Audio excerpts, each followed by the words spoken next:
Hello everyone. Stock market में daily basis पर करोड़ों लोग इन्वेस्टमेंट करते हैं। इंडिया के हर कोने से स्टॉक मार्केट में इन्वेस्टमेंट होती है और इंडिया से ही नहीं, हर वर्ल्ड के कोने से स्टॉक मार्केट में इन्वेस्टमेंट की जाती है। और जो भी इन्वेस्टमेंट स्टॉक मार्केट में करते हैं उनके दिमाग में हमेशा ये एक सोच होती है कि इन्वेस्टमेंट का सही तरीका क्या होना चाहिए या फिर क्या होता है जिससे कि उनको जो उनके रिटर्न्स एक्सपेक्टेड हो वो अचीव हो और कुछ टाइम स्पैन में एक अच्छे प्रॉफिट्स वो कमा पाए। अभी इन्वेस्टमेंट जब भी हम नाम लेते हैं तब कुछ जो लेजेंड्स इन्वेस्टमेंट के निकल के आए हैं उनका नाम हम सबको पता होता है, उनको हम देखते हुए आए हैं। ऐसे कुछ जो नाम है वो है, पहले जो है वो है वॉरेन बफे। वॉरेन बफे को जो भी स्टॉक मार्केट या फाइनेंशियल मार्केट्स में काम करते हैं वो सब जानते हैं और वो काफी बड़ा मोटिवेशन सबके लिए है। उन्होंने काफी रूल्स या फिर काफी तरीके इन्वेस्टमेंट के बारे में लोगों को सिखाने की कोशिश की है। दूसरा जो नाम है वो है फिल फिशर। फिल फिशर एक ऐसे इन्वेस्टर थे जिन्होंने काफी बुक्स भी लिखे हैं और वो बुक्स काफी फेमस हुए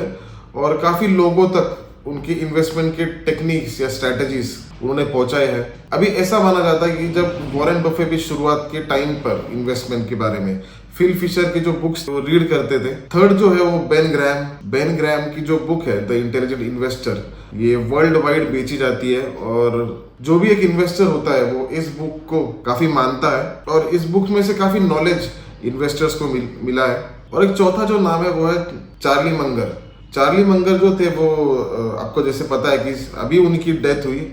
वॉरेन बफे के पार्टनर भी थे और वो काफी करीबी दोस्त भी थे। अभी ये जो हमने नाम लिए इनके सबके काफी थॉट्स है, उन्होंने काफी कुछ वीडियोस है और काफी कुछ चीजें उन्होंने बताई है। लेकिन मुझे अभी एक ट्विटर हैंडल पे एक चार्ट मिला था जिसमें इन चारों के जो थॉट्स थे उनको काफी सिंप्लीफाइड और काफी सिंपल भाषा में एक्सप्लेन किया है कि उनके इन्वेस्टमेंट के तरीके कैसे थे और इनसे हम कैसे एक सिंपल फॉर्म में सीख सकते हैं कि इन्वेस्टमेंट कैसी करनी चाहिए। तो वो जो चार्ट है वो ये है भाई। फिल फिशर की जो लेसन्स उन्होंने सिखाए थे वो ये है कि उनका एम काफी सिंपल था कि एक लॉन्ग टर्म इन्वेस्टमेंट पे वो बिलीव करते थे। किसी भी इन्वेस्टमेंट उनका शॉर्ट टर्म नहीं होता था, उनका ये था कि एक लॉन्ग टर्म इन्वेस्टमेंट होना चाहिए। उन्होंने एक टेक्निक फॉर्म की थी, उसका नाम था स्कटलबट टेक्निक।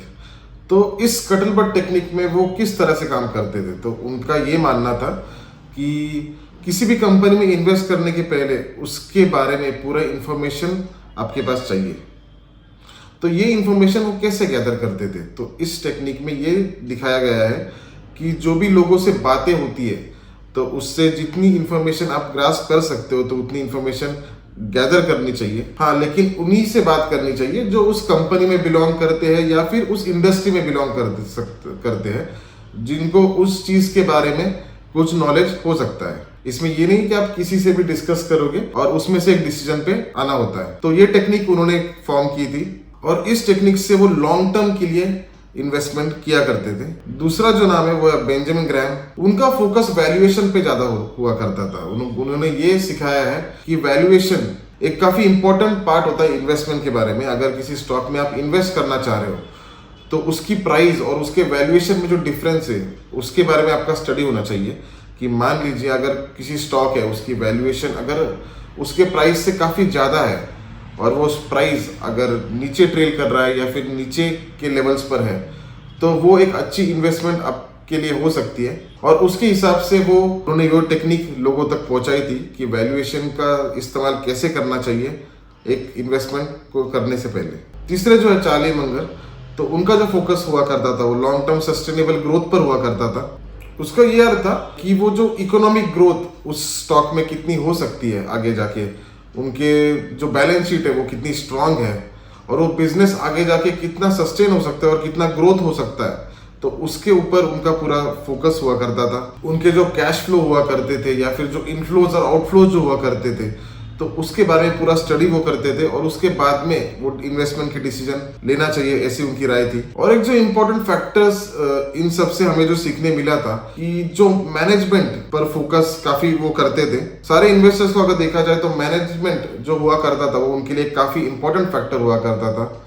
कि किसी भी कंपनी में अगर हम इन्वेस्ट कर रहे हैं तो उनके जो लीडरशिप है या फिर जो भी लीडर्स है, जो भी बोर्ड ऑफ मेंबर्स है या फिर जो भी मैनेजमेंट है, तो वो कितनी ऑनेस्ट है और कितनी इफिशिएंट होगी, इस पर उनका काफी ध्यान हुआ करता था। क्योंकि एट द एंड किसी भी कंपनी में ग्रो अगर करना है या फिर किसी भी कंपनी की ग्रोथ उनके जो मैनेजमेंट है उनके हाथ में ही होती है। तो मैनेजमेंट पर भी काफी फोकस करना चाहिए। और एक जो पॉइंट निकल के आया था वो ये था कि अंडरस्टैंडिंग अ बिजनेस मॉडल।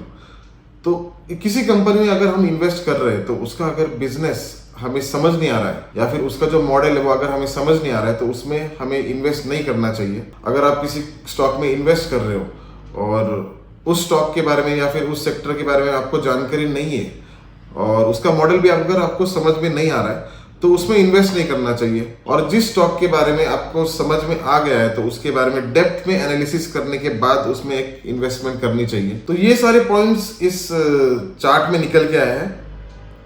काफी शॉर्ट में और काफी सिंपल वे में इन्वेस्टमेंट के काफी अच्छे लेसन्स इसमें दिखाए गए हैं। आई होप इससे आपको इन्वेस्टमेंट के लिए फायदे हो। Thank you.